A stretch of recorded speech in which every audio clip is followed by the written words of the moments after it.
Big boss మొదలైనప్పుడు చాలా మందిలో నిఖిలే big boss winner అవుతాడు అనే ఒక ఒపీనియన్ అయితే ఉండేది. అయితే ఇప్పుడు తను బిగ్ బాస్ విన్నర్ అవుతాడు, ఖచ్చితంగా ఫినాలేకి వెళ్తాడు అనే ఆశలు ఇంకా ఎవరిలోనే ఉంటే వదిలేసుకోవడమే మంచిది. ఎందుకంటే హౌస్లో అతని ప్రవర్తన చూస్తుంటే తన ఆటని తనే సర్వనాశనం చేసుకుంటున్నాడు అనిపిస్తుంది. తన గేమ్ ఎంత బెటర్గా ఉందో తన బిహేవియర్ అంత వరస్ట్గా మారిపోతుంది.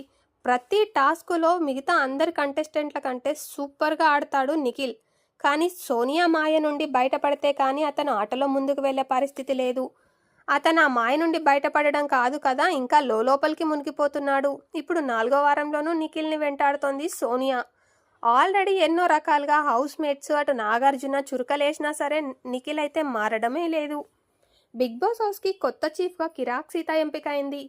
అయితే కాంతారా టీం బాధ్యతల్ని తీసుకుంది సీత.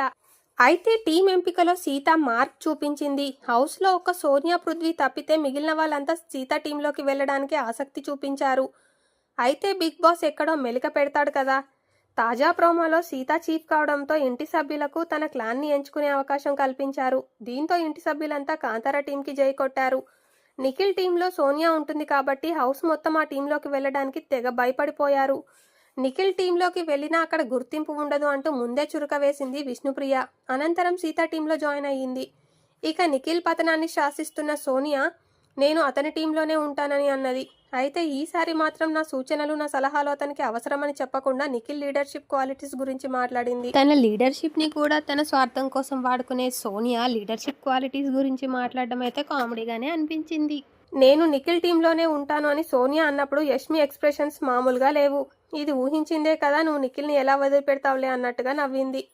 ఇక ఆ తర్వాత నైనిక కూడా సీత టీంలో చేరిపోయింది. పృథ్వీ మాత్రం నిఖిల్ టీంలోనే నమ్మకంగా ఉన్నాడు.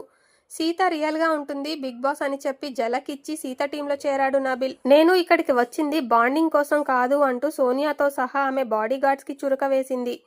నేను కాంతారా టీంలోనే ఉంటాను అని సీత దగ్గరకు వెళ్తుండగా ఒక్క నిమిషం బిగ్ బాస్ అని ట్విస్ట్ ఇచ్చింది ప్రేరణ. ఇందులో విషయం ఏంటి అని ఆలోచిస్తున్నారా? నిఖిల్ టీంలో ఆ ముగ్గురు తప్ప ఎవరు జాయిన్ కాలేదు. అప్పటికే సీత టీంలో ఎక్కువ మంది జాయిన్ కావడంతో చివరికి ప్రేరణ మణికంఠలు మాత్రమే మిగులుతారు. అప్పుడు ప్రేరణ బిగ్ బాస్ని రిక్వెస్ట్ చేయడంతో స్వైప్ చేసే ఆప్షన్ ఇచ్చారు. అలా అనూహ్యంగా మణికంఠ యష్మిలు నిఖిల్ టీంలోకి వెళ్లారు. ఒకే వరలో 2 కత్తులు అన్నట్టుగా ఇప్పుడు నిఖిల్ టీంలోనే సోనియా యష్మిలు ఉన్నారు. మొత్తంగా నిఖిల్ టీంలో 5, సీత టీంలో 6 సభ్యులు ఉన్నారు. సీత టీం పెద్దది కావడం వల్ల వాళ్ళ కోసం స్పెషల్ రూమ్ కూడా ఇచ్చారు బిగ్ బాస్. ఇక ఏ టీంలో ఎవరున్నారో ఇప్పుడు చెప్తాను చూడండి. సీత కాంతారా క్లాన్ టీంలో సీత చీఫ్, విష్ణుప్రియ, ప్రేరణ, నబిల్, ఆదిత్య ఓం, నైనిక ఉన్నారు. ఇక నిఖిల్ శక్తి క్లాన్ సభ్యులు వీళ్ళే. నిఖిల్ చీఫ్, మణికంఠ, యష్మిగౌడ, సోనియా, పృథ్వీ.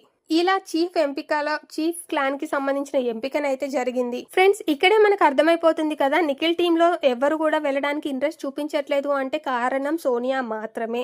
తను ఏ టీంలో అయితే ఉంటుందో ఆ టీంలోకి ఎవరు వెళ్ళడానికి ఇష్టపడరు. కారణం అక్కడికి వెళ్ళినా కూడా ఎలాగో నిఖిల్ సోనియా చెప్పిందే గేమ్ పరంగా వింటాడు, బెనిఫిట్స్ అన్నీ సోనియాకే ఇస్తాడు. అలాంటప్పుడు మిగతా వాళ్ళు వెళ్ళి వాళ్ళు బట్టలు చించుకొని ఆడినా సరే గుర్తింపు ఉండదన్నప్పుడు ఎవరు వెళ్ళడానికి ఇంట్రెస్ట్ చూపించరు కదా. ఇప్పుడు అలాగే జరిగింది. కాకపోతే ఇప్పుడు యష్మి అండ్ సోనియా ఒకే టీంలో ఉండడం అందరికీ ఆశ్చర్యాన్ని గురి చేస్తుంది, ఇంట్రెస్ట్ కూడా కలిగిస్తుంది. వీళ్ళిద్దరూ ఇప్పుడు ఈ గేమ్లో ఒకే టీంలో ఉండి గేమ్స్ ఎలా ఆడతారు, ఎలా ఒకరినొకరు కోఆర్డినేట్ చేసుకుంటారు అనేది ఇంట్రెస్టింగ్గా ఉండబోతుంది. ఫ్రెండ్స్, ఇది వీడియో పైన మీ అభిప్రాయాన్ని కామెంట్ రూపంలో తెలియజేయండి. వీడియో నచ్చితే లైక్ చేయండి, షేర్ చేయండి. మరిన్ని ఇంట్రెస్టింగ్ వీడియోలు మిస్ అవ్వకుండా ఉండాలంటే ఛానల్ని వెంటనే సబ్స్క్రైబ్ చేసుకొని బెల్ ఐకాన్ క్లిక్ చేయండి. Thank you for watching this video.